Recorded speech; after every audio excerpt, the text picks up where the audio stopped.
In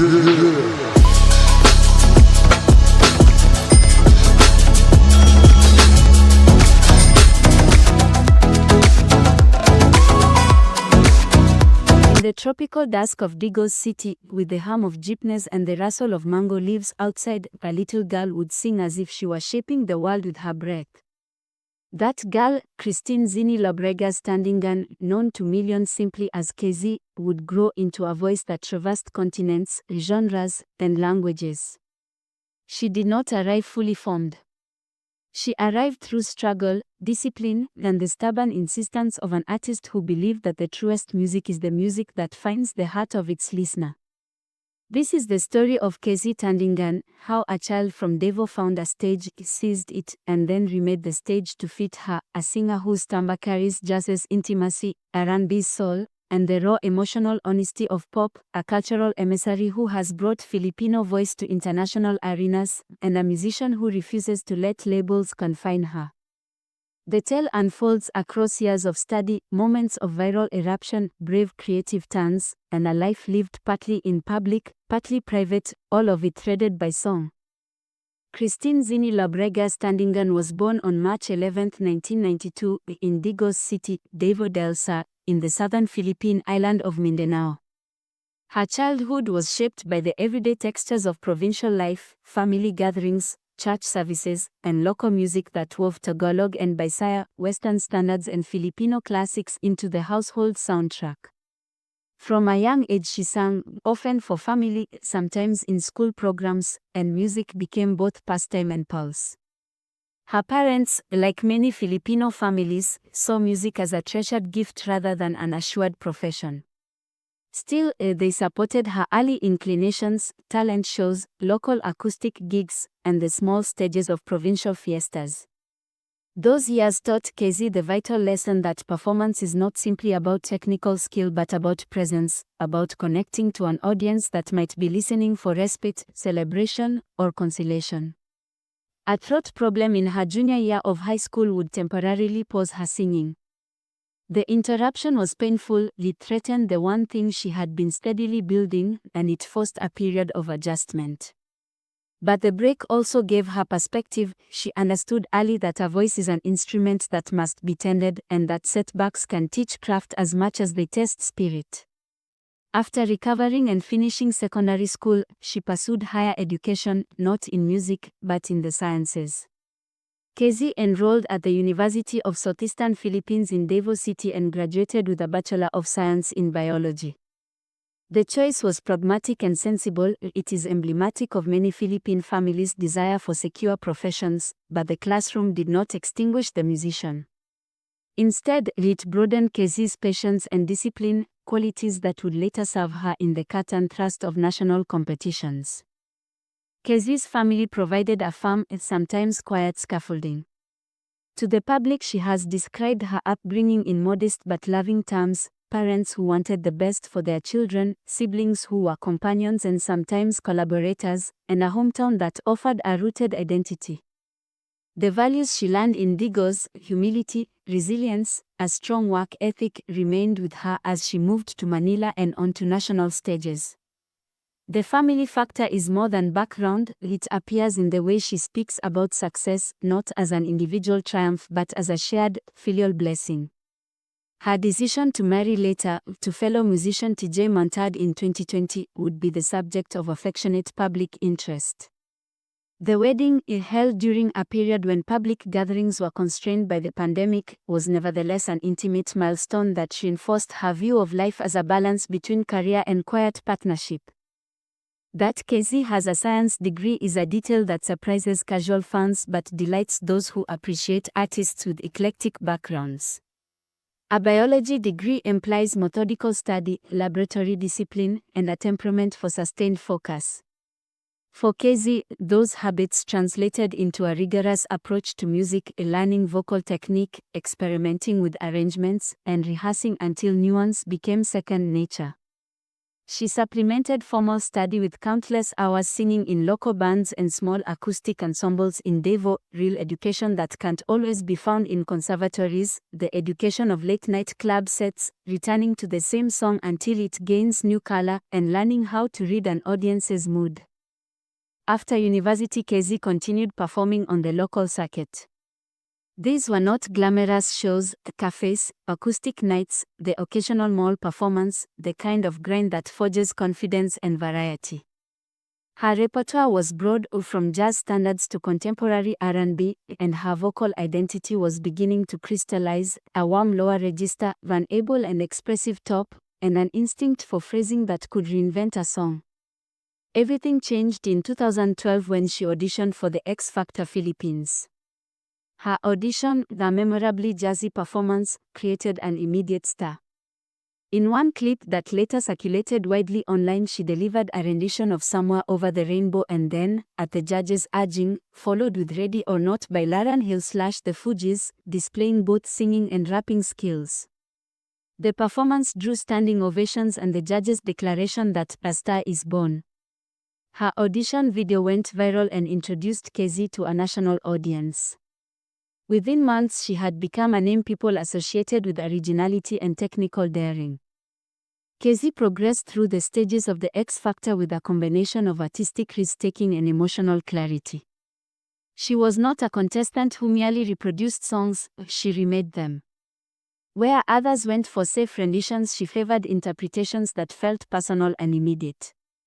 In October 2012, she won the inaugural season of the X Factor Philippines.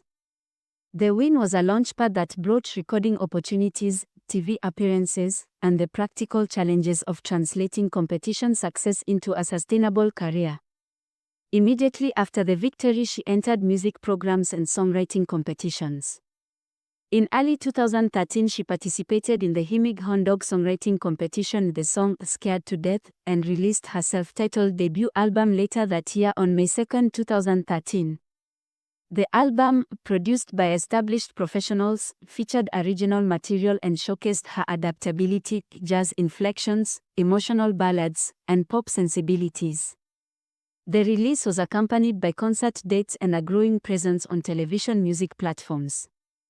One of the defining qualities of Casey's rise is how quickly commentators and fans applied the moniker Asia's Soul Supreme, not an attempt to crown her, but to describe a voice that seemed to sit comfortably at the intersection of soul, R&B, and Filipino sensibility. This label acknowledges not just technical power but a stylistic fearlessness. She will sing jazz-inflected phrasing one night and a hip-hop spiked verse the next.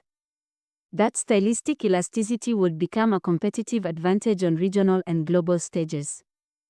Casey's domestic achievements, hit singles, award nominations, and accolades such as multiple AWIT Awards, Mix Music Awards, and other recognitions, consolidated her status as a major Filipino artist. But the bigger story is her international emergence. A pivotal moment came in 2018 when Casey participated in the Chinese televised singing competition Singer 2018, often stylized simply as Singer.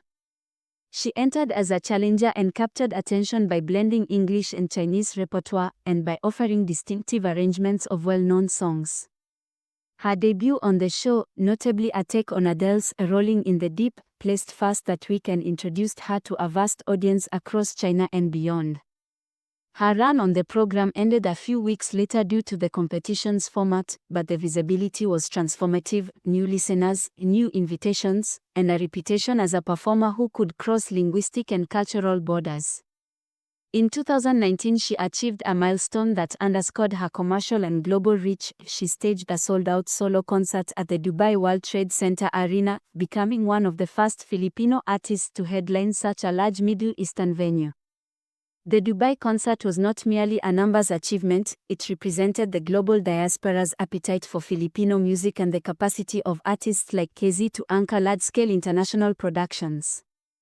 She also recorded the Filipino-language song Gabe for the Disney film Raya and the Last Dragon in 2021, a symbolic recognition from a multinational cultural institution and an example of how her career blended local identity with global platforms. Casey's discography blends original songs and inventive covers. Albums such as Soul Supremacy in 2017 showed her moving beyond the contest star template into an artist crafting a distinct aesthetic. She has collaborated with well-known Filipino acts, including joint works with Yeng Constantino and others in the Himig Handog songwriting series, and with emerging artists in hip-hop and pop, for example pairing with Shanty Dope on later singles. These collaborations reflect her belief in musical conversation. She often positions her voice to complement, challenge, and elevate. In a career that often placed her in the public eye, KZ has been deliberate about what she shares. In 2020 she married musician TJ Mantad on August 28, 2020. Their relationship, a meeting of two musicians, is notable for the creative companionship it implies. Fans often interpreted their marriage as a continuation of a recurring theme in KZ's life, the reconciliation of public performance with intimate, grounded personal life. During the pandemic, with touring curtailed worldwide, KZ and Montad's partnership took on practical and emotional significance, writing, arranging, and living a life where studio, a home, and family are closely entwined. KZ's public life has not been marked by sensational controversy. There are few headline scandals, and most public debates have centered on artistic choices rather than moral failings. Her more substantial challenges have been typical of artists who rise quickly: the pressure to conform to commercial expectations, the difficulty of maintaining vocal health, earlier throat issues were a formative challenge, and the sometimes strenuous demands of international media exposure. The China competition, for instance, was simultaneously an opportunity and a pressure cooker, performing in a different language, under different cultural expectations, and before an audience unfamiliar with Filipino music. Her elimination from Singer was a setback, but it did not erase the visibility she had gained. Rather than controversy, the arc of her challenges reads as a series of professional tests, each one met with creative recalibration and a renewed focus on craft and authenticity.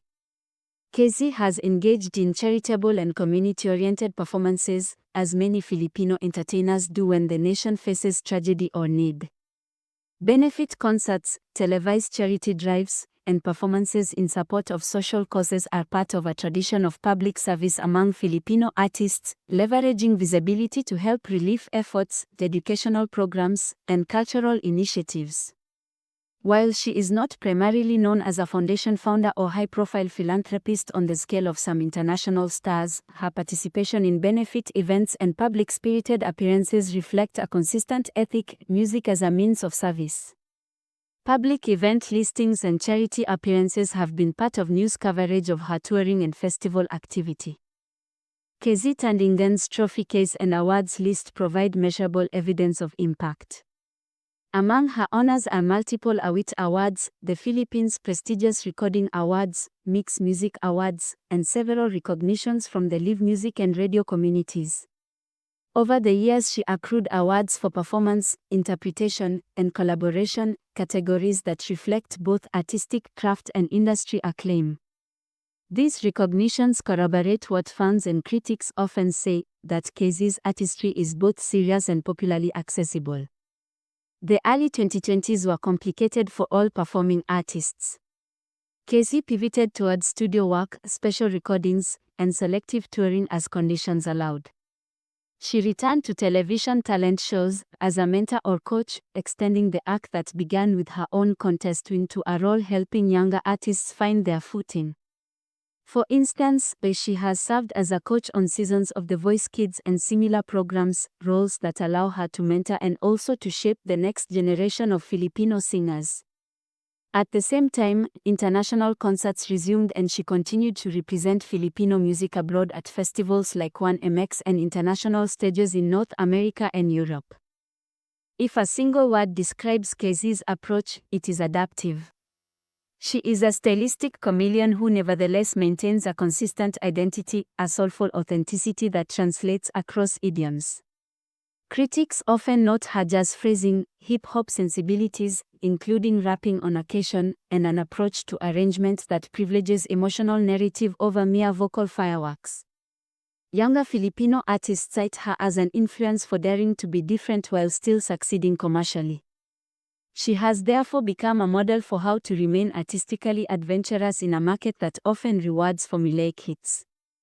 It is early to write a complete legacy for an artist still active in her prime, but certain patterns are emerging.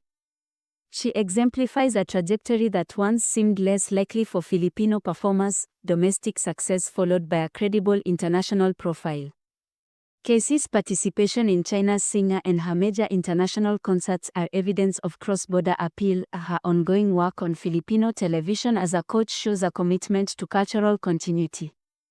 Most important, perhaps, is the signal she sends to aspiring artists that identity and experimentation can coexist, that you can be both rooted in local sensibility and fluent in global idioms. When future historians consider the Filipino music scene of the 2010s and 2020s, Casey Tandingan will likely be remembered as an artist who helped globalize the Filipino vocal tradition without making it derivative. She stands as a bridge between jazz and pop, between local dialects and global English, between competition-born notoriety and sustained artistry.